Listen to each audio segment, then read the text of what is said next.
الحمد لله نحمده ونستعينه ونستغفره ونؤمن به ونتوكل عليه ونعوذ بالله من شرور أنفسنا ومن سيئات أعمالنا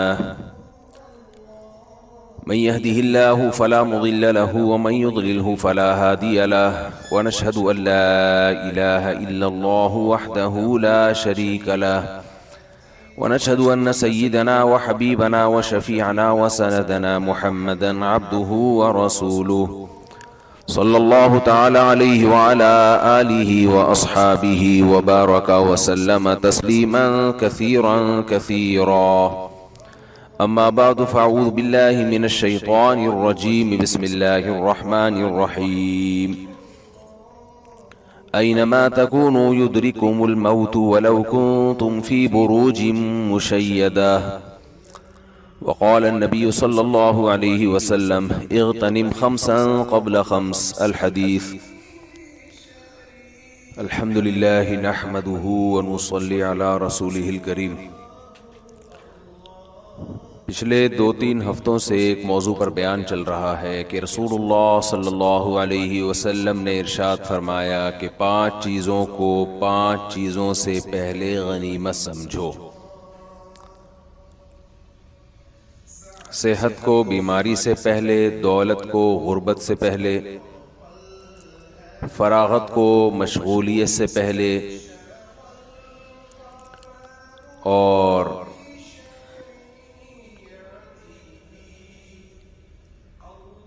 غنا کا قبل فقر جوانی کو بڑھاپے سے پہلے اور زندگی کو موت سے پہلے. اس پر بیان چل رہا تھا کہ غنیمت سمجھنے کا مطلب یہ ہے کہ وقت کی قدر کرو، وقت کو ضائع مت کرو. اس پر پھر میں نے کچھ مثالیں دی تھیں کہ وقت کو ضائع کرنا کہتے کس کو ہیں. اگر آپ کا ہدف الگ ہے، دوسرے آدمی کا ہدف الگ ہے، 2 آدمیوں کی منزل الگ الگ ہے، تو ہو سکتا ہے آپ جس کام میں مشغول ہوں دوسرا اس مشغولیت کو وقت کا ضیاع سمجھے، اور وہ جس کام میں مشغول ہے آپ اس کی مشغولیت کو وقت کا ضیاع سمجھیں.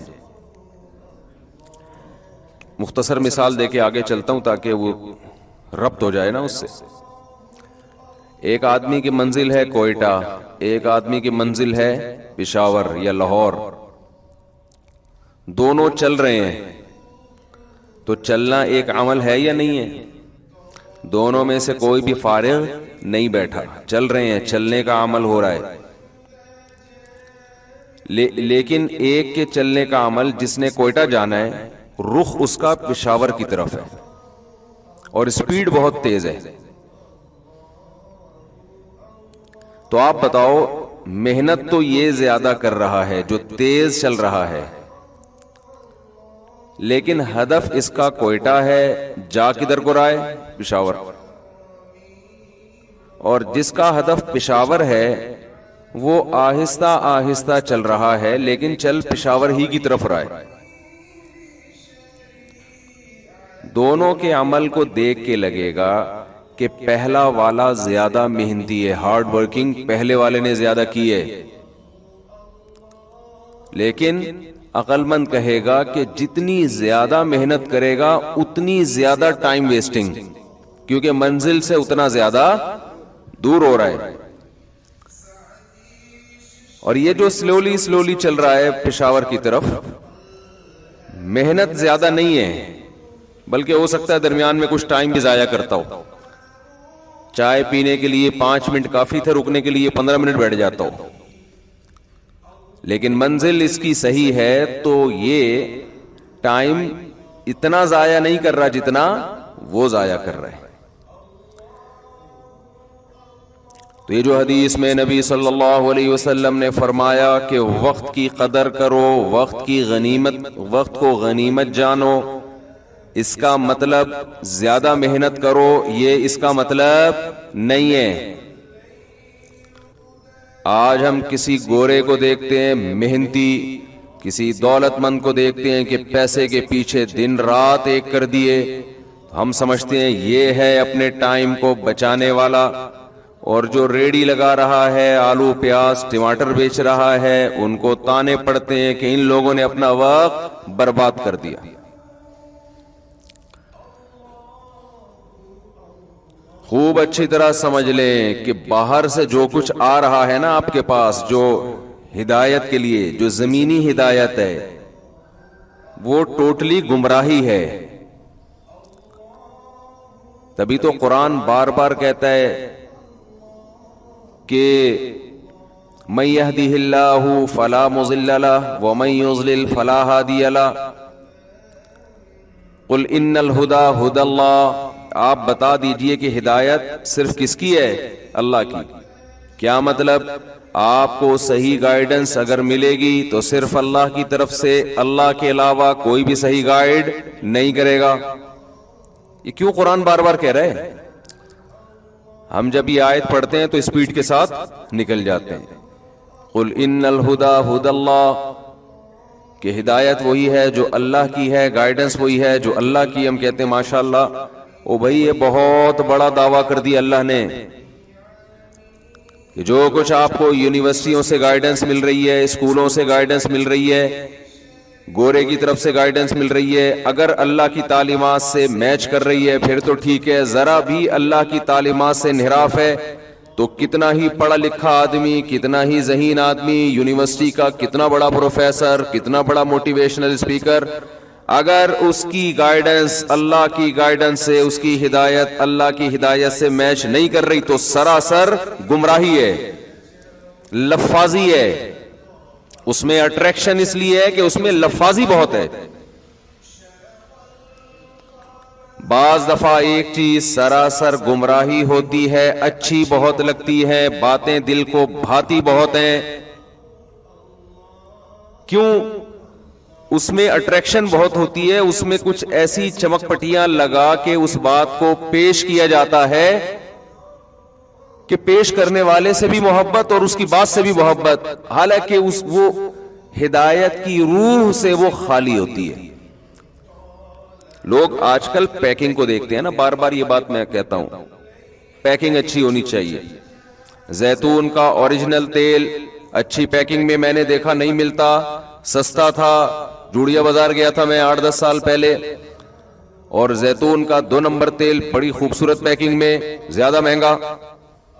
کیوں؟ جو اچھی پیکنگ میں تھا لوگ اس کو سمجھ رہے تھے کہ یہ 1 نمبر ہے، جو ٹین کے کنستر میں پڑا ہوا ہے اس کو لوگ سمجھ رہے ہیں یہ 2 نمبر ہے۔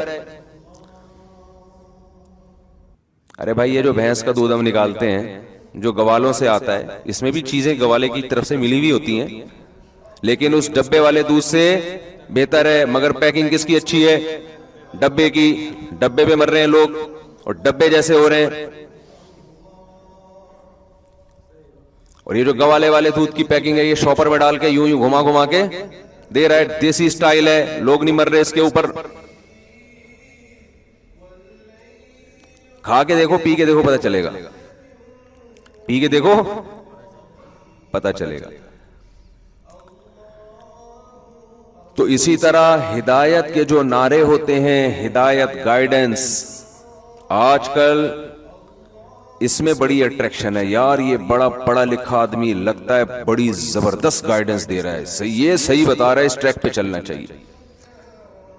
بھائی وہ اگر اللہ رسول کی تعلیمات سے وہ میچ کر رہی ہے، وہ تعلیم بعض دفعہ کر بھی رہی ہوتی ہے، موسٹ ویلکم، بہت اچھا۔ نہیں کر رہی، گمراہی کے علاوہ کچھ بھی نہیں ہے۔ وہ میں نے بتایا تھا نا، ایک صاحب غریب کو گالیاں دیتے ہیں، بی سے فلانا، ڈی سے ڈمکانا، غربت کے خلاف بہت۔ تو میرا کوئی پیغام ان تک معذرت کے ساتھ پہنچا دے، محنت کرنے کی لوگوں کو ضرور ترغیب دینی چاہیے، اس میں 2 رائے نہیں ہے۔ ایک غربت وہ ہوتی ہے جو آپ کی سستی اور کاہلی کی وجہ سے ہوتی ہے، یہ شریعت میں پسندیدہ نہیں ہے، یہ تو آپ میں عیب ہے، آپ دماغ نہیں استعمال کرتے، محنت نہیں کرتے۔ لیکن ایک غربت اللہ کی طرف سے ہوتی ہے، یبسط الرزق لمن یشاء ویقدر، جس کے لیے چاہتا ہوں رزق کے دروازے کھول دیتا ہوں، جس کے لیے چاہتا ہوں بند کر دیتا ہوں۔ اور بار بار قرآن کہتا ہے، نبی صلی اللہ علیہ وسلم کو غربت کے طعنے ملتے تھے، لولا انزل هذا القرآن على رجل من القريتين عظیم۔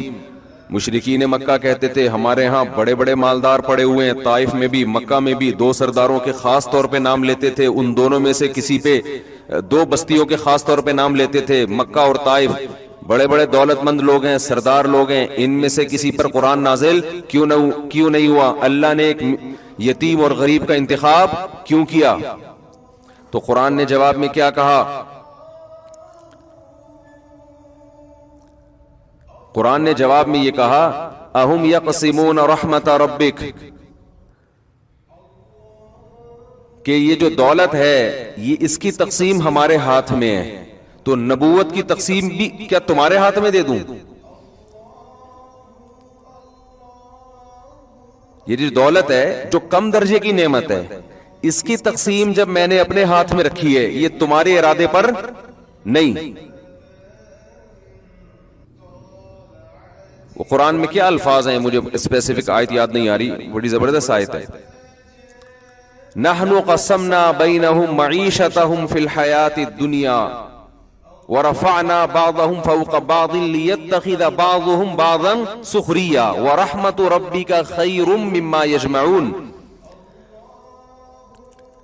قرآن کہہ رہا ہے کہ تم نبوت کی بات کرتے ہو کہ ہم تم سے پوچھ کے نبی بنائیں کہ فلاں زیادہ اہل ہے یا فلاں زیادہ اہل ہے۔ نبوت سے بہت کم درجے کی چیز ہے دولت، پیسہ، اس میں ہم نے تم سے نہیں پوچھا۔ سوال پیدا ہوتا ہے، اللہ نبوت کے بارے میں تو سمجھ میں آتا ہے کہ تو ہم سے نہیں پوچھتا، تجھے پتا ہے کون اہل ہے کون نا اہل، تو پیسے کا تو پوچھ لیتا نا، پیسے کا پوچھ لیتا، ہم بتاتے ہیں اللہ فلاں ملک غریب ہے ادھر ذرا توجہ زیادہ کر، فلاں تو پہلے سے ہی پیسے والے ادھر توجہ ذرا کم کر، یہ نیک آدمی ہے اس کو زیادہ دے، وہ برا ہے اس کو کم دے، وہ اتنا اسٹرگل کر رہا ہے محنت کر رہا ہے اس کو زیادہ دے، وہ پوستیوں کی طرح پڑا رہتا ہے پھر بھی نوٹ گننے کے اس کے پاس ٹائم نہیں ہے۔ بات نہیں آ رہی میرا خیال ہے سمجھ میں، یہ تو بالکل ہی آ رہی ہوگی، کیونکہ ہر گھر میں ایک ایسا پوستی ہوتا ہے، ہر محلے میں جو پڑا رہتا ہے پھر بھی دولت کی ریل بیل ہوتی ہے۔ اکثر ایسا نہیں ہوتا لیکن بہت دفعہ ایسا ہوتا بھی ہے۔ تو اللہ نے جواب میں کہا کہ ہم نے تمہارے درمیان تمہاری معیشت کو، دولت کو، پیسے کو ڈیوائیڈ کیا ہے، تقسیم کیا ہے، ورفعنا بعضهم فوق بعض، اور ہم نے دولت کے معاملے میں تم میں بعض کو بعض پر فضیلت دی ہے۔ کیوں؟ لیتخذ بعضهم بعضا سخریا، تاکہ تم میں سے بعض کو اپنا تابع بنا کے رکھیں، سارے زمین کے باپ نہ بن جائیں۔ میں بھی بزنس کے فضائل بیان کرتا ہوں کہ بزنس کرو، اس میں اللہ نے پیسہ زیادہ رکھا ہے، کسی کے غلام ماتحت بن کے نہیں رہ سکتے، آپ نہیں رہتے، اس میں باس رہو گے ہمیشہ، آپ سی اے کرو گے، جاب اس آدمی کے پاس کرو گے جس نے میٹرک پاس بھی نہیں ہوگا، اس کی اپنی کمپنی ہوگی۔ لیکن کیا سارا ایسا کر لیں گے؟ زمین کا نظام تباہ و برباد نہیں ہو جائے گا؟ کیا خیال ہے بھائی؟ اگر سارے بزنس کریں گے، کرنا تو چاہیے، کوشش کریں، جس کا دماغ ہوگا چلے جائے گا، لیکن ہر آدمی اس میں کامیاب نہیں ہوگا، بہت تھوڑے لوگ کامیاب ہوں گے، زیادہ تر ناکام ہوں گے۔ کیوں؟ وہ اس کا بزنس کامیاب نہیں ہوگا جب تک اس کو ملازم نہیں ملیں گے۔ تو پیسہ چند لوگوں کے پاس ہی آئے گا، پھر بھی ان کے لحاظ سے باقی لوگ پھر بھی کیا کہلائیں گے؟ غریب، جن کو بی سے گالیاں بھی دی جا رہی ہیں اور سی سے کچھ اور بھی کہا جا رہا ہے، میجورٹی پھر بھی کیا رہے گی؟ غریب۔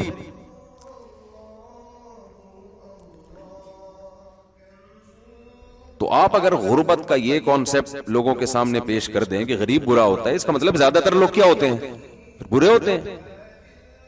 آپ کہہ سکتے ہیں کہ یورپ میں تو کوئی غریب نہیں ہے، وہاں تو سارے لوگ امیر ہوتے ہیں۔ بھائی کنٹری جب غریب امیر ہوتا ہے نا تو اس کا مطلب دوسرا کنٹری اس نے غریب کیا ہوتا ہے، سمجھ رہے ہیں؟ دنیا میں سارے ملک امیر نہیں ہیں، کچھ امیر اس لیے ہیں کہ انہوں نے بہت سو کو غریب کیا ہوا ہوتا ہے. ابھی ذرا اپر لیول کی باتیں ہو جائیں گی. آپ دیکھ لو دنیا میں جہاں سے خزانے نکل رہے ہیں، جنگیں مسلط کرائی ہوئی ہیں وہاں پہ. افریقہ کی مثال آپ کے سامنے ہے، تنزانیہ آپ کے سامنے ہے. کیوں؟ ان کو ڈر ہے کہ اگر یہاں اسٹیبل ہو گئی گورنمنٹ اور یہاں تو یہ امیر ہو جائیں گے اور ہم کیا ہو جائیں گے؟ غریب ہو جائیں گے. یہ امیر غریب کا سیٹ اپ قیامت تک چلتا رہے گا. پاکستان اگر امیر ہو گیا تو ان کے کنٹری کیا ہو جائیں گے؟ کیونکہ یہاں سے دبا دب ملازمتوں کے لیے لوگ باہر جا رہے ہیں. لوگ کہیں گے ہم وہاں کیوں جائیں، اور ان کے پاس پبلک مارکیٹ سے شارٹ 2 بچے ہی اچھے کی وجہ سے. ان کے پاس جوان تھوڑی ہیں جاب کرنے کے لیے. وہ تو بوڑھوں کے ملک بننے والے ہیں. سویڈن کے بارے میں تو 10 سال پہلے وہ اس کے صدر نے روتے ہوئے کہا تھا، اس کے وزیر اعظم نے، کہ ہم پورا ملک ہی بوڑھا ہونے والا ہے، جوان مارکیٹ سے کیا ہے. تبھی تو دبا دب ویزے لگ رہے ہیں. دنیا میں جہاں بھی جاؤ پاکستانی ہول سیل کے حساب سے آپ کو نظر آئے گا، جہاں بھی دنیا میں جاؤ.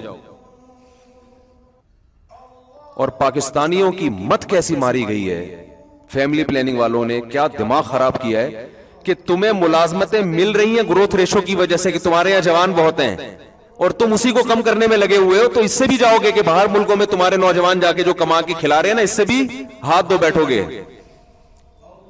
یہ پاگل لوگ ہیں یار، بالکل ہی دماغ کام کرنا چھوڑ دیا. تمہارے پاس ایک ہی چیز تو اچھی ہے کہ 60% جوان ہے. گروتھ ریشو گرے گا تو یہ بھی ختم ہو جائے گا، پھر بڈھے زیادہ ہو جائیں گے. وہ کمانے کے لیے جائیں گے باہر، وہ ریاست میں بوجھ بنیں گے. اور ریاست کا حال دیکھو آپ. لوگ کہتے ہیں نا، کل ایک صاحب آئے سعودی عرب سے، میں نے کہا بھائی آپ پاکستان آ رہے ہیں، یہاں بزنس کر رہے ہیں. پاکستان کا تو لوگ کہہ رہے ہیں بینک کرپٹ ہونے والا ہے، دیوالی ہونے والے. کہہ رہے ہیں 20 سال سے سن رہے ہیں، ہوا نہیں ہے. 20 سال سے سن رہے ہیں، کھا پھر بھی مزے سے الحمدللہ رہے ہیں. کہہ رہے سن تو بہت عرصے سے، اور میں تو بچپن سے سن رہا ہوں مہنگائی ابے بس اب گئے. 1995 میں پاکستان ختم ہو جائے گا، پھر 96 میں ہوگا، تھوڑا ڈیلے کر دیا ہے اللہ تعالیٰ نے. پھر یہ 2000 تو آخری سال ہوگا، بس اب تو مہنگائی، چینی کے ریٹ دیکھو، وہ ریٹ دیکھ کے ہم روتے ہیں یار، کتنے زبردست ریٹ تھے یار. اور اس کو ہم سمجھ رہے تھے بہت. مجھے یاد ہے جنرل مشرف کے دور میں آٹے کی تھیلی 70 روپے کی ہو گئی، 10 کلو کی 70 روپے. لوگوں کی چیخیں نکل گئی، بھائی آٹا 10 کلو 70 روپے، یعنی 1 کلو 10 روپے. اب آٹا نہیں ملے گا. اس کے بعد سے بھی آٹا کھانے کی سپیڈ کم ہونے کے بجائے بڑھ رہی ہے. اور پراٹھوں پہ بیانات کے بعد تو ڈبل سے بھی زیادہ ہو سکتا ہے مہنگا اسی وجہ سے ہوا ہو.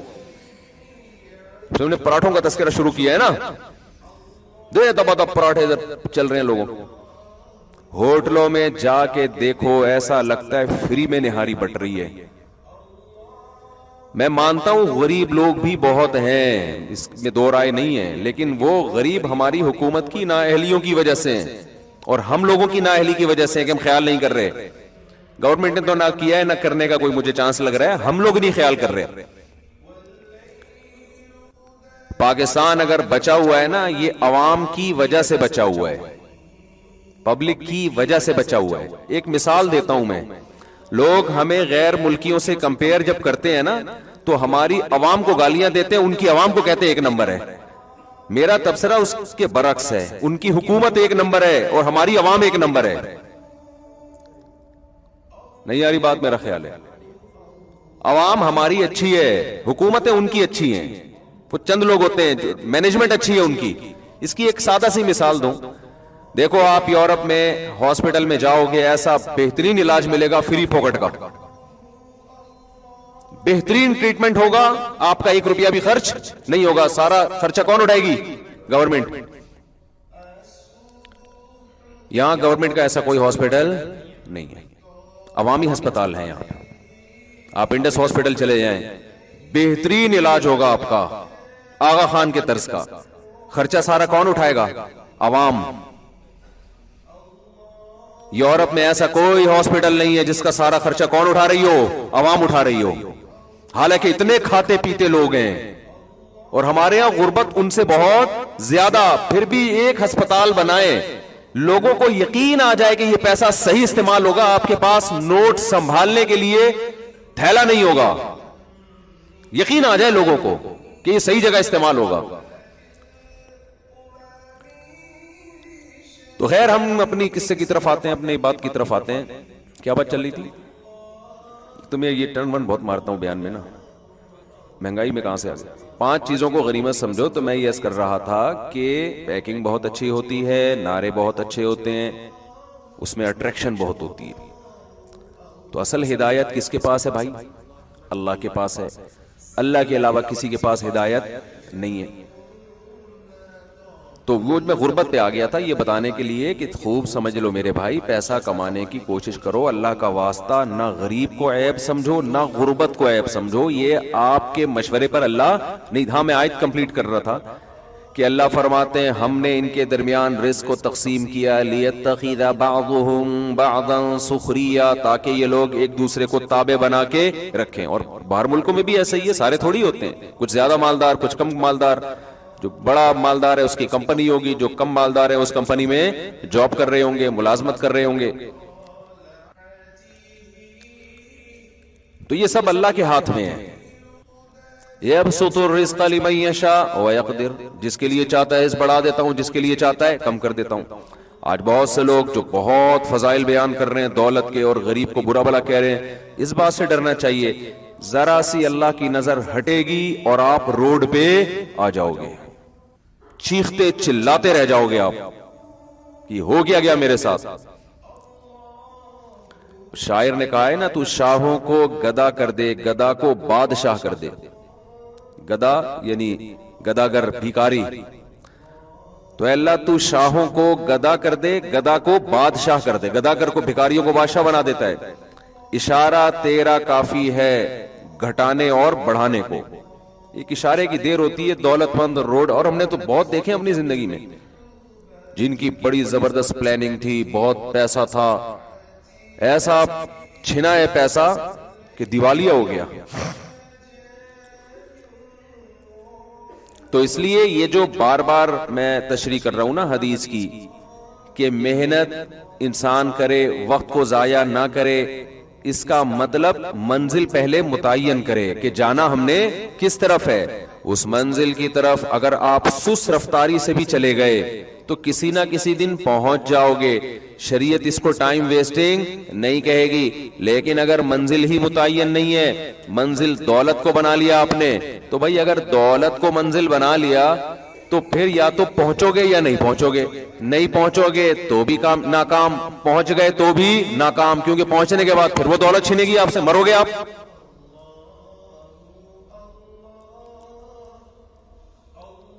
تو آپ تو پھر بھی مرو گے نا, جب مر گئے تو ختم سب. اور کوئی زیادہ مسئلہ نہیں ہے مرنے کا, کوئی اتنا لمبا ٹائم نہیں ہے. پتہ نہیں کیا سمجھا ہوا ہے لوگوں نے, ٹھا کر کے مرتا ہے بیٹھے بیٹھے. موت کے اتنے اسباب ہیں نا, میں تو ڈاکٹروں سے بہت ملتا ہوں, آتے ہیں ملاقات کرتے ہیں, بڑے بڑے لیول کے ڈاکٹر. بعض ڈاکٹر یوٹیوب پہ بڑے مشہور ہیں, ان کی اسپیچ بڑی زبردست ہوتی ہے, بڑی زبردست ان کی ریسرچ ہوتی ہے. پھر دوسرے ڈاکٹروں سے رابطہ کر کے تجزیہ کرتا ہوں, تو وہ جو بڑی زبردست ریسرچ تھی وہ بالکل کیا نکلتی ہے بعض دفعہ, جیسے سوہان جنا کے فضائل تھے نا.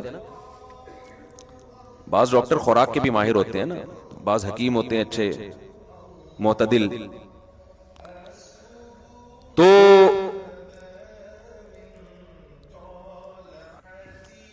جو آپ اگر کیا کہہ رہا تھا, میرے دماغ کو سوہان جنا کھانا پڑے گا مجھے.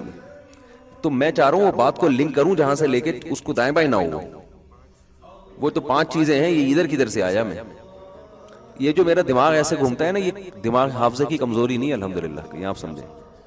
ایک وقت میں دماغ میں 20 چیزیں گھس رہی ہوتی ہیں, ان کو چھنی لے کے چھاننا پڑتا ہے. حافظے کی کمزوری ہوتی ہے تو کوئی چیز یاد کرتا تو بھول جاتی نا, تو یاد کروں تو مجھے کھٹ سے یاد ہوتی ہے الحمدللہ. خیر دوبارہ وہیں سے آ جاتے ہیں, پھر دوبارہ اسی. دیکھو جب آپ آگے نکل جاؤ نا اور بھول جاؤ کہ کہاں مڑنا تھا, تو پیچھے آؤ, دوبارہ آؤ گے تو وہ روڈ سامنے آ جائے گا. یہ فائدہ ہوتا ہے دوبارہ ریورس. تو میں یہ عرض کر رہا تھا کہ یہ چیزیں انسان کے اختیار میں نہیں ہیں. تو منزل کا جو رخ ہے نا وہ ٹھیک ہونا چاہیے. دولت آپ کا کبھی بھی ہدف نہیں ہونا. دولت کو آپ نے اگر ہدف بنا لیا تو کامیاب ہونے کے بعد بھی ناکام ہوگے. ساری زندگی اسٹرگل محنت کر کر کے ایک مقام تک پہنچو گے اور کوئی بیماری حملہ کرے گی, اس دولت کے ہونے نہ ہونے کا آپ کو کوئی فائدہ نہیں ہوگا. لوگ پیسے میں یہ تو دیکھ رہے ہوتے ہیں کہ میں کمائی چلے جا رہا ہوں, یہ نہیں دیکھ رہا کہ میں ڈاؤن ہوتا چلا جا رہا ہوں, ڈیلی روزانہ گر رہا ہوں میں. آپ آج پراٹھے پہ بیان سن رہے ہو, ایک مثال دے رہا ہوں,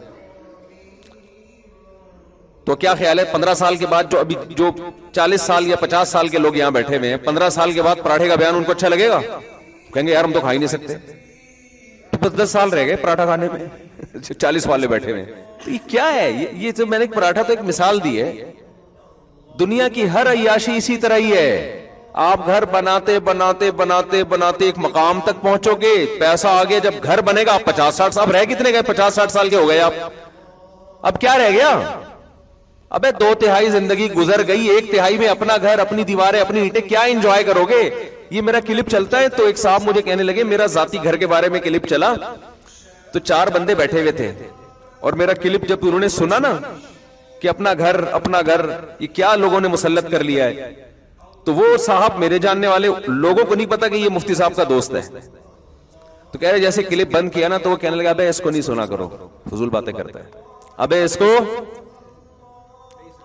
مجھے اپنے بارے میں تبصرہ نا اس طرح سے چلتا ہے کہ کوئی بندہ کسی محفل میں بیٹھا ہو اور لوگ اس کو یہ نہ جانتے ہو کہ یہ میرا جاننے والا ہو, پھر صحیح تبصرہ آتا ہے سامنے تو حضرت جی مفتی صاحب خیریت سے آپ تبھی ماشاءاللہ آپ کے بیان بڑے ٹائٹ ہوتے ہیں, سامنے تو یہی چلے گا نا.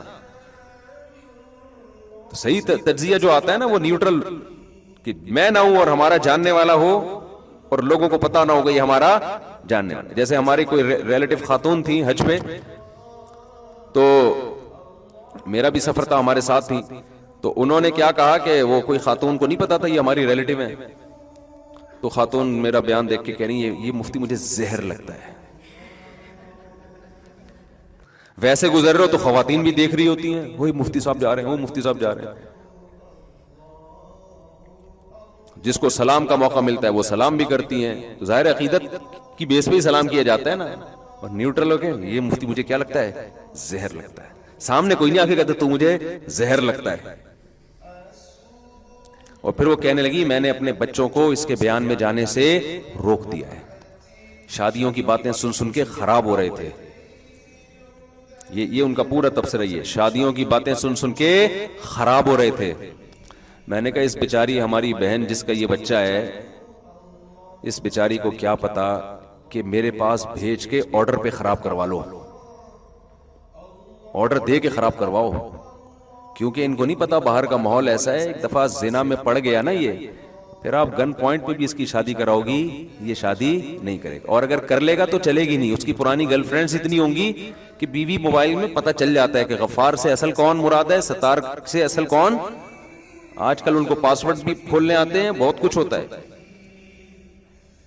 تو پکڑا جائے گا. پھر وہ جو بدگمانی ہے پھر آپ روگی ساری زندگی. تو میں نے تو اس پہ بیان کیا کہ خواتین کو چاہیے اپنے بچوں کو میرے پاس بھیجیں اور مجھے آرڈر دے کے ان کو خراب کرنے کے لیے بھیج رہے ہیں ہم. یہ خرابی اس اچھائی سے بہتر ہے جس کو آپ اچھائی سمجھ رہی ہو, اور نیچرل لائف کی طرف لے کے آ رہے ہیں بھائی. ان کو کہتے ہیں ابھی کیا اسے کماتا کہاں ہے, ابھی اپنے پاؤں پہ تو کھڑا ہو جائے, ابھی سے بیکار بچکانا باتیں. آپ اللہ پہ توکل کرو بھائی, اللہ پہ. وَمَن يَتَوَكَّلْ عَلَى اللَّهِ فَهُوَ حَسْبُهُ, کافی ہو جاتا ہے. ہمارے ایک دوست ہیں تو کوئی زیادہ اسٹیبل نہیں ہے, مالدار کوئی عالم ہے لیکن کو بہت پیسہ ویسا نہیں ہے ان کے پاس, بہت کیا ہینڈ ٹو ماؤتھ چل رہے ہیں. تو ابھی ان کا بیٹا 17 سال کا ہے, تو مجھے کہنے لگے یار میں اس کے رشتہ دیکھا, اس کی شادی کرا رہا ہوں. تو میں نے وہی بات ان سے کی جو عام طور پہ لوگ کرتے ہیں, صرف دیکھنے کے لیے ان کا کانسیپٹ کیا. میں نے کہا بھائی ابھی تو کچھ کما نہیں رہا, میٹرک کیا اس نے, آپ پہلے اپنے گھر والوں کا آپ کے اوپر ایک ذمہ داری ہے, اور بیگم بھی 2 ہیں, 2 بیگموں کی ذمہ داری ہے. ہینڈ ٹو ماؤتھ چل رہے ہو, اب اس کی بھی کرا دو گے. تو کہنے لگے یار یہ اصل میں ابھی باجوڑ کے پٹھان ہے وہ, تو پٹھان لوگوں میں پھر بھی تھوڑا سا نا ابھی فیملی سسٹم تھوڑا مضبوط ہے. میں نے نام ان کا اس لیے لیا کہ کسی کو غیرت آئے نا, پٹھانوں کو تو آئے نا کم از کم غیرت, جو شہروں میں آ کے خراب ہو رہے ہیں وہ بھی یہی شہروں سے یہی چیزیں سیکھ رہے ہیں. ابھی ایکچولی یہ ٹوپی ڈرامے انہوں نے بھی ایجوکیشن. اور بھائی تمہارا خاندانی نظام جو اللہ نے دیا ہوا ہے نا, دادا باپ ماں بہن, ان کی محبتیں عزتیں یہ سب تیل ہو جائیں گی, برباد ہو جائے گا. یہ ایکچولی کر کے سب بیڑا غرق ہو گیا ہے. اور بلوچستان میں بھی ایسا ہی ہے, صرف پٹھان کی بات نہیں ہے, بلوچستان میں بھی ایسا ہی ہے. وہاں بھی الحمدللہ ماں باپ اپنے خرچے پہ اپنے بیٹوں کی شادیاں کر دیتے ہیں. یہ تو شہر میں آ کے خراب ہوتے ہیں. اصل کی قوم کی بات نہیں, اصل ہے شہری اور دیہاتی زندگی. اور یہ جو عالم جن کی میں بات کر رہا ہوں, جو باجوڑ کے ہیں, رہتے کراچی میں ہی ہیں. رہتے کہاں ہیں؟ ماحول کراچی کا ہی, لیکن اللہ کا شکر ابھی خراب نہیں ہوئے. اگلی نسل خراب ہوگی ان کی, اللہ بچائے. تو ان کے ابا نے کہا میں اس کے لیے کوئی رشتہ دیکھ رہا ہوں, ایک جگہ دیکھ لیا, اچھا خاندان مل گیا ہے. تو میں نے کہا ابھی تو کماتا نہیں ہے. انہوں نے کہا یار ابھی میٹرک کے بعد یہ جائے گا کالج میں تو وہاں خراب ہونے کا خطرہ ہے, کو ایجوکیشن ہے, خراب ہونے کا خطرہ ہے. تو میں نہیں چاہتا میرا بیٹا خراب ہو, میں شادی کرا رہا ہوں. تو میں نے کہا آپ تو ہینڈ ٹو ماؤتھ چل رہے ہو, آپ کے دوست کہہ رہے ہیں یار جہاں اتنے لوگ کھا رہے ہیں ایک بہو اور کھا لے گی. آئی بات سمجھ, بہو کیا کرے گی, 2 روٹی پک جائے گی. اچھا کہہ رہے ہیں یار چل ہی رہے ہیں نا تو چل لیں گے, اور کیا ہے اس میں. میں نے بڑی شاباش دی. یہاں لبرل لوگ کہتے ہیں کہ صرف 2 روٹی کا خرچہ نہیں ہوتا, ان مولویوں کیا تو روٹی ہے, باقی بھی ایکچولی ایسے دباؤ آدمی کانپنے لگتا ہے, بھائی اب پتہ نہیں کیا ہونے والا. صرف 2 روٹی تھوڑی ہوتی ہے, ایسے بنائیں گے. تمہیں اللہ نے ایسا اپنی ذات پہ اعتماد سے محروم کیا ہے نا کہ اس کا ہم مشاہدہ کر کے اور عبرت حاصل کر رہے ہیں کہ اللہ تیرا شکر ہے تو نے ہمیں ایسا نہیں بنایا. یہ کیلکولیٹر لے کے بیٹھے رہتے ہیں, ان کے تو بچے 35 40 سال کے, دیکھو بکرا 2 دانت کا ہو جاتا ہے اس کی شادی ہوتی ہے, اور یہ 32 دانت کے ہو جاتے ہیں, عقل داڑیں نکل آتی ہیں, وہ گرنا شروع کر دیتی ہیں, پھر بھی ان کے خرچے پورے نہیں ہوتے. تو یہ جو عالم جن کی میں بات کر رہا ہوں خود بھی پڑھے لکھے ہیں ماشاءاللہ. ابا غریب تھے, 8 بچے, پڑھ بھی لیے, اور اتنی زبردست ایجوکیشن ہے ماشاءاللہ. انگلش فرفر بولتے ہیں, بینکنگ میں مہارت ہے, عالم بھی ہیں, دین دنیا دونوں. ابھی پی ایچ ڈی کر رہے ہیں, اپنی پڑھائی بھی ہو رہی ہے, 2 گھر والے بھی پل رہے ہیں, بچوں بھی جیسے جیسے بالے ہو رہے ہیں ان کی بھی شادیاں ہوتی جا رہی ہیں, سارے کام ہو رہے ہیں. اور جب بیٹھا ہے نا کیلکولیٹر لے کے کہ پہلے میری اتنی تو پھر اتنی تو پھر اتنی, تو بھائی تیرے بڑھاپے میں بچہ پیدا ہوگا, تو پالے گا کس وقت اس کو؟ بچہ بہترین انویسٹمنٹ ہے, بہترین انویسٹمنٹ ہے.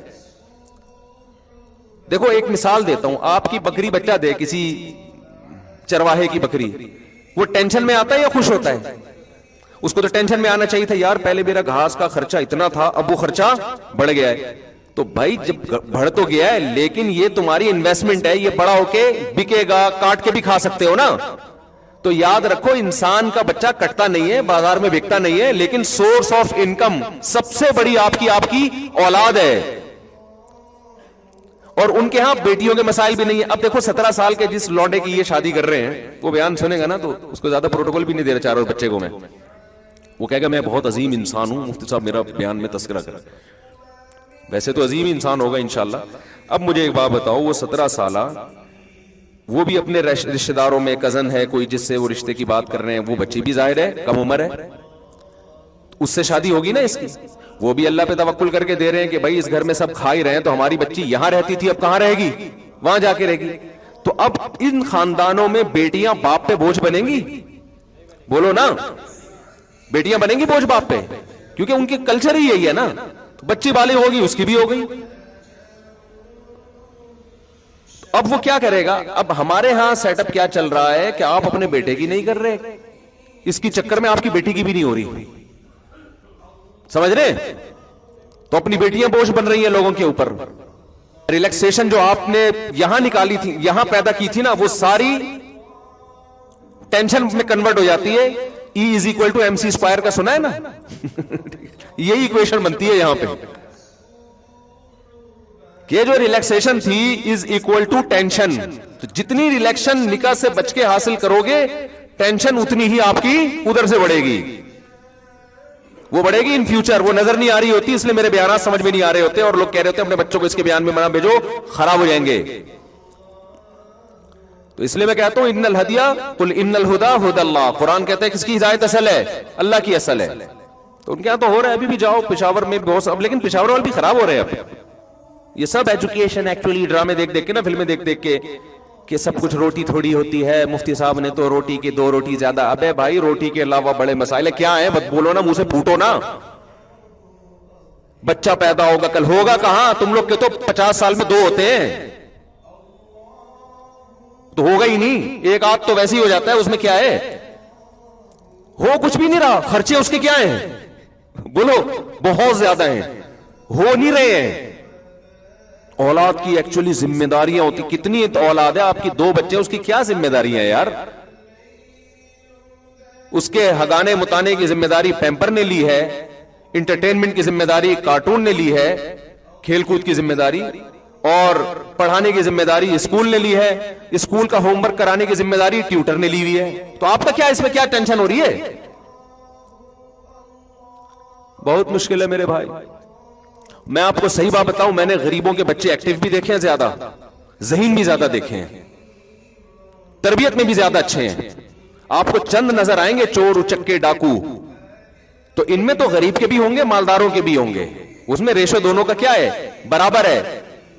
یقین نہ ہو میرے ساتھ ان علاقوں میں جاؤ، ان کا خاندان نظام دیکھو، غریب ہیں بچے زیادہ ہیں، ان میں ادب تمیز اور مینٹل لیول بھی اچھا ہوگا اور کانفیڈنس بھی ہوگا، بہادر بھی ہوں گے. اور امیروں کے ہاں اکثر، سب کی بات نہیں کر رہا، اکثر بچے عجیب سے یعنی لگتا ہے کہ ڈپریشن میں ہے. اتنا لاڈ پیار ملا ہوتا ہے، اتنا ہے. وہی جو میں نے نہیں سنا تھا، پاٹا کھا لو تو پھر یہ کھا لو تو پھر وہ کھا لو. وہ سائیکی سے بنتے چلے جا رہے ہیں، برداشت ہی نہیں ہے. ذرا سی بڑے ہونے کے بعد ان کو ٹینشن ملے ڈپریشن میں جائیں گے. جو نیچر ہے نا اس سے کبھی بھی بغاوت مت کرو. بچے کی جو نیچر ہے نا وہ ہے کیچڑ کے گولے اٹھا اٹھا کے ایک دوسرے کو مارنا. یہ نیچر ہے بچے کی،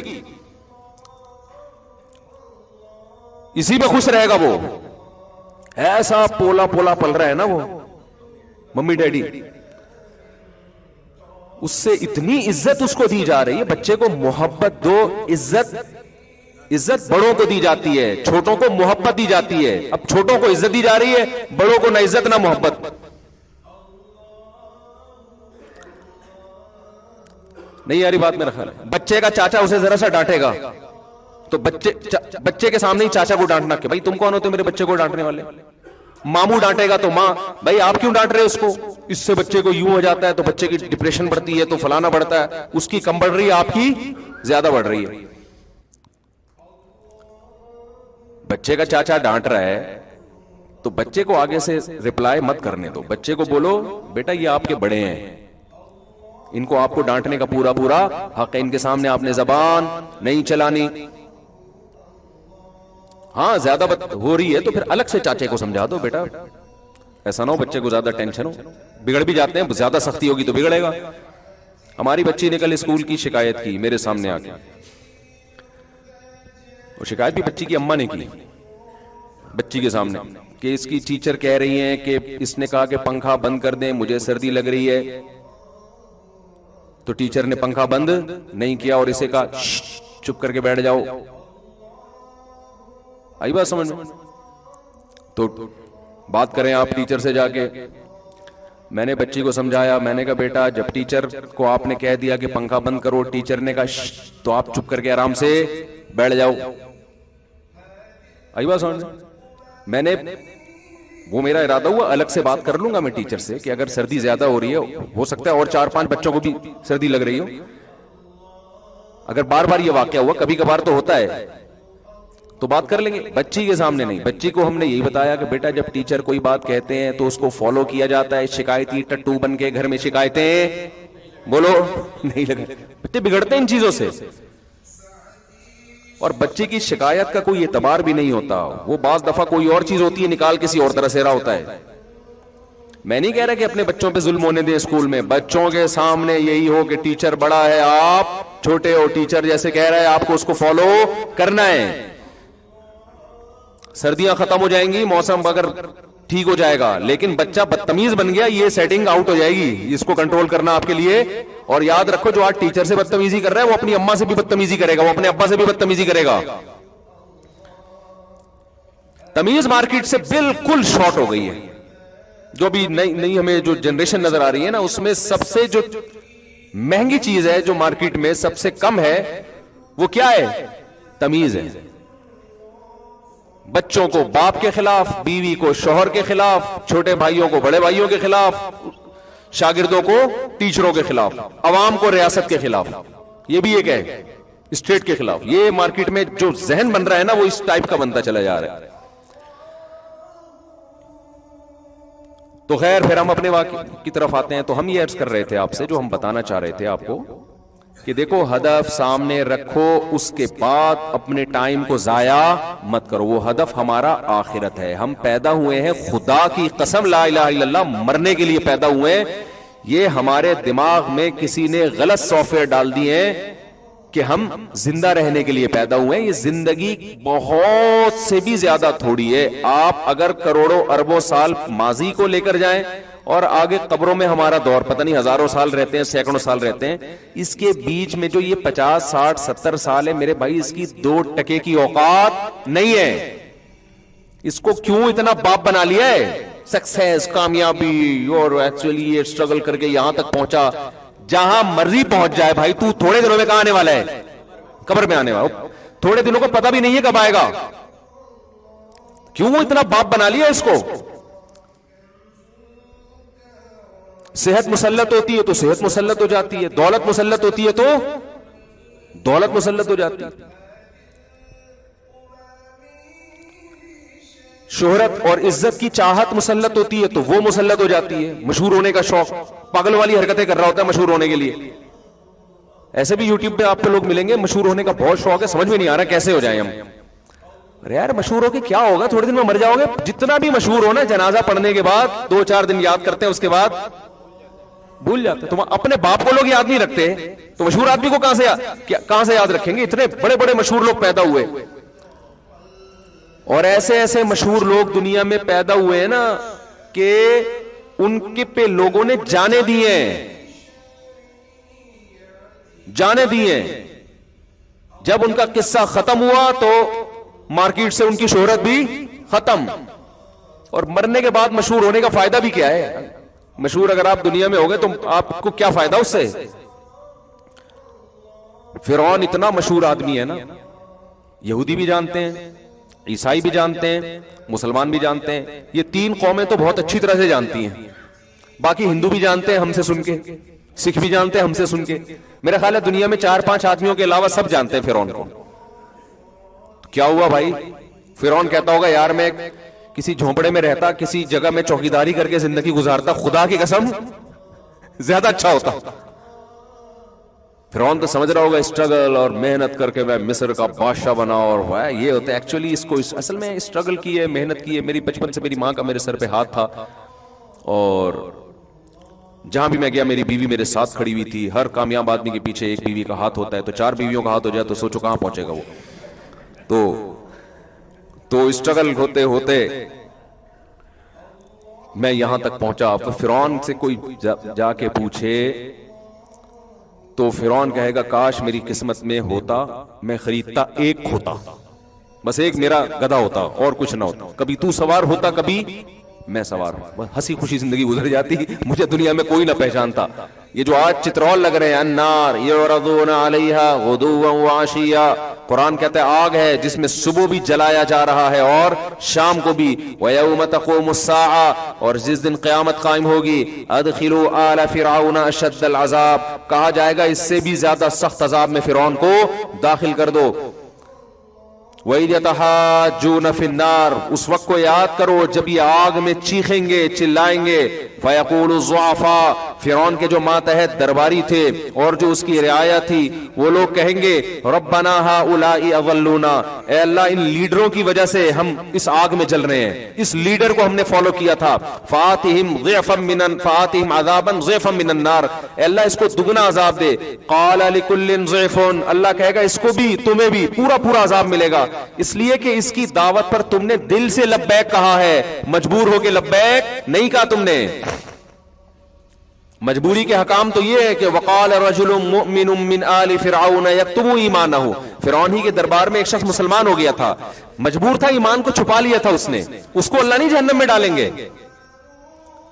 کوئی غیر مسلم کہتا ہے میرے ماں باپ کافر ہیں تو میں مجبوراً کافر ہوں، میں اسلام قبول نہیں کر سکتا، مجھے مار دیں گے. بھائی اسلام نے آپشن دیا چھپ کے مسلمان ہو جاؤ، کتنا بڑا آپشن دیا اسلام نے. دل سے آپ مسلمان ہو جاؤ، چھپ کے کلمہ پڑھ لو، دنیا کو نہیں پتا کہ آپ مسلمان ہو، لیکن اللہ کی نظر میں آپ کیا ہوگے؟ مسلم ہوگے. کتنا زبردست آپشن دے دیا. تو اللہ کہے گا یہ آپشن بھی تو تھا تمہارے پاس، اس وقت تم دل سے کافر تھے. کیوں؟ تمہیں حکومت فرعون کے پاس اور موسیٰ کے پاس حکومت بھی نہیں اور پیسہ بھی نہیں.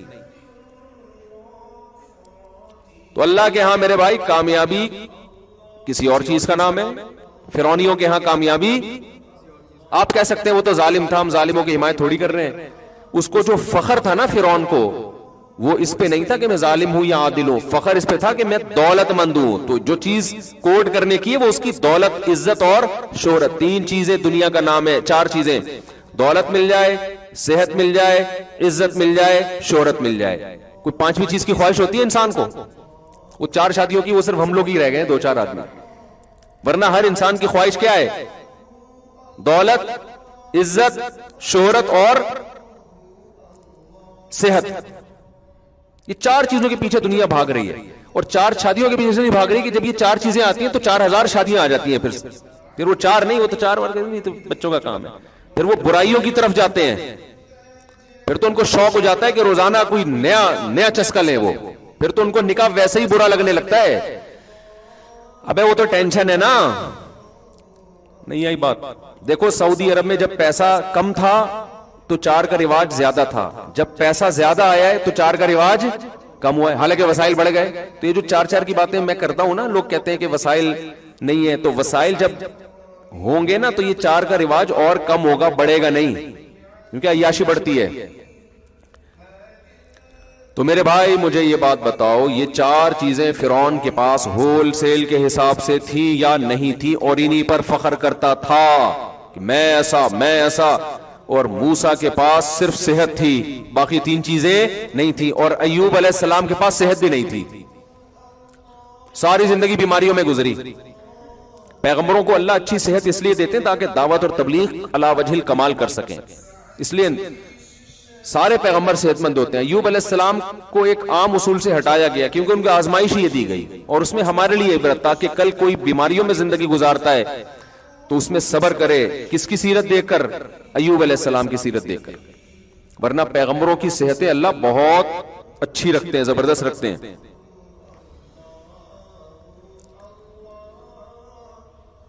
تو آپ کا ہدف جب میرے بھائی آخرت ہوگا تو پھر آپ کے لیے اس دنیا کی حیثیت 2 ٹکے کی نہیں رہے گی. مل جائے بہت اچھی بات ہے، نہیں ملے صبر.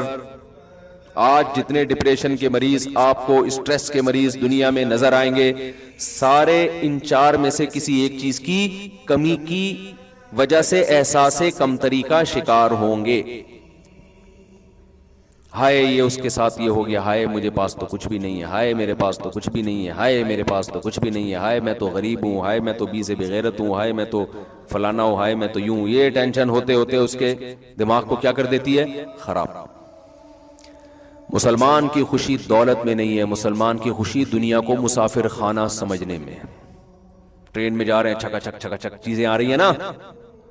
ابے بھائی ٹرین کا بچپن کا سفر بڑا مزے کا ہوتا تھا، کھڑکی والی سائڈ پہ بیٹھتے تھے. ہمارے تو بہن بھائیوں میں پھڈے ہوتے تھے، کھڑکی والی جگہ نہیں ملی. جو بیٹھ جاتا تھا اس کو اٹھانے میں کئی گھنٹے لگتے تھے، اس کو گھسیٹتے تھے ہم، بھائی میں بیٹھوں گا. تو اس میں کیا ہے، سفر میں انجوائے کرتا ہے نا آدمی. آج یہ آ رہا ہے، پھر وہ دریا آ رہا ہے، پھر ڈگڈم ڈبڈم، جو نہیں پل پہ سے گزرتی اس کا الگ، مٹی کے گھر آ رہے ہیں، گائے بھینسیں دم ہلاتی آ رہی ہیں، پھر شہروں میں داخل. تو یہ بڑا ایک کیا ہوتا ہے اس سے، سفر کو بس اتنا ہی انجوائے کر سکتا ہے آدمی، اس سے زیادہ سفر کو لفٹ کرائیں گے تو ٹینشن بڑھے گی. آپ نے مزید لفٹ کرایا کہ کھڑکی اتنی اچھی، سیٹ اتنی اچھی، تو میں یہیں بیٹھوں گا، کیا یہ مجھ سے چھوٹ جائے گی؟ یہ ٹینشن ہے بھائی، یہ ٹینشن. وہ دیکھو اس والے ڈبے میں، وہ بوگی میں وہ برگر کھا رہا ہے اور ہمیں ابھی تک برگر نہیں ملا. وہ بھائی منزل کا سوچ کے، ہم تو چونکہ نانی کے گھر جاتے تھے نا، کراچی سے ہم جون جولائی کی چھٹیوں میں نانی کے گھر جاتے تھے سرگودا. ہمیں خوشی اس کی نہیں ہوتی تھی کہ یہ والی، اس کی بھی ہوتی تھی، اتنی زیادہ نہیں، زیادہ خوشی اس کی ہوتی تھی کہاں پہنچنے والے ہیں، نانی کے گھر. کھلا کھائیں گے تننگا نہائیں گے. ننیال میں انسان بگڑتا ہے، ددیال میں سنورتا ہے. رپورٹ ہے یہ. ددیال والے تھوڑا سا وکری ٹائپ کے ہوتے ہیں، ان کی تربیت کی فکر زیادہ کرتے ہیں، اور ننیال میں ممتا زیادہ ہوتی ہے نا، وہ کھلانے کو زیادہ فوکس کرتے ہیں. تو بچپن میں مشہور تھا کہ بچہ ددیال میں سدھرتا ہے، ننیال میں بگڑتا ہے. تو ہم جو ہے سال کے 10 مہینے سدھرنے کے لیے رکھے ہوئے تھے، ابا نے ہمارے 2 مہینے بگڑنے کے لیے، کہ یہ بھی آپشن ہونا چاہیے نا، کھاؤ پیو. تو وہاں جا کے پھر ہم کھاتے پیتے تھے. اور پہلے زمانے میں لوگوں کے دل بڑے تھے، نانی کے ہاں بچے آگے ٹھہر جائیں تو ماموں کو اعتراض، خالاؤں اور ماموں کا اعتراض نہیں ہوتا تھا. اب چونکہ 2 بچے ہی اچھے، اپنے تیسرا بچہ جو لانے کے لیے تیار نہیں ہے، وہ اپنے بھانجے بھتیجوں کو 2 مہینے کے لیے اسٹے کرنے دے گا؟ یہ فیملی پلاننگ والوں نے دل کیا کر دیے، کنجوس بنا دیے، چھوٹے دل.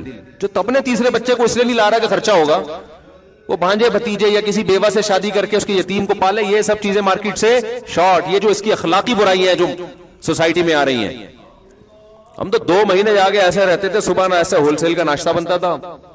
اور یہ جب جون جولائی کی چھٹی، اگر کوئی شادی بیاہ ہو گئی پھر 4 مہینے پہلے جا کے پڑ جائیں گے. ٹھیک ہے نا، اس کا اپنا مزہ ہے بھائی. لوگوں کی آمدنیں کم تھی، دل اتنے بڑے بڑے. اب تو ٹائم ہی نہیں ہے کسی کے پاس. تو خیر، تو ہمیں منزل کی خوشی ہوتی تھی. تو انسان کی نیچر ہے بھائی منزل کی خوشی. تو آپ کی منزل اگر اچھی ہے، اعمال اچھے ہیں، برائی ہو جاتی ہے، توبہ کی توفیق ملتی ہے، تو لائف کو کیا کرو، انجوائے. ٹھیک ہے نا. ہمارے حضرت مفتی رشید احمد صاحب رحمہ اللہ اتنے خوش رہتے تھے. دیکھو بڑھاپے میں تو انسان کی ٹینشن بڑھ جاتی ہے کہ اب یار اب تو میں دنیا سے چلا جاؤں گا، اب تو یہ ہائے میرے بچوں کا کیا ہوگا، ہائے میرے. ہمارے حضرت کا جیسے جیسے عمر بڑھ رہی تھی، ہم دیکھتے تھے حضرت کے چہرے پہ خوشی کے آثار کم ہونے کے بجائے بڑھ رہے ہیں. اور اس کی خوشی کی وجہ سے صحت اور اچھی ہوتی چلی جاتی تھی. اس کی وجہ سے صحت کیا ہوتی تھی، اور اچھی. ڈاکٹروں کو قریب نہیں آنے دیتے تھے، بس ان کو یہ پتہ نہیں کیا مسئلہ تھا حضرت کے ساتھ. حضرت کہتے تھے میری عمر ہو گئی ہے 78 سال، میں اگر بیمار ہو جاؤں تو مجھے آرام سے مرنے دو گھر کے اندر، ہسپتالوں میں مجھے لے کر مت جاؤ. اس میں حضرت یہ کہتے تھے کہ اگر کوئی، حضرت کی اپنا نظریہ تھا، میں یہ نہیں کہہ رہا کہ میں اس نظریے سے متفق ہوں، ڈاکٹر لوگ پریشان ٹینشن میں آ جائیں گے، بولے ہمارے خلاف باتیں کر رہے ہیں، تو میں حضرت کی بات نقل کر رہا ہوں. حضرت کہتے تھے کہ حضرت ساری زندگی ڈاکٹروں سے دور رہے. کمال کی بات یہ، اور ایسے سلم اسمارٹ تھے، اتنا اونچا قد تھا، اور ایسا چہرے پہ بڑھاپے کے آثار نظر نہیں آتے تھے. 78 ایئر میں بھی فٹ فاٹ بالکل، کوئی شوگر نہیں، بلڈ پریشر نہیں.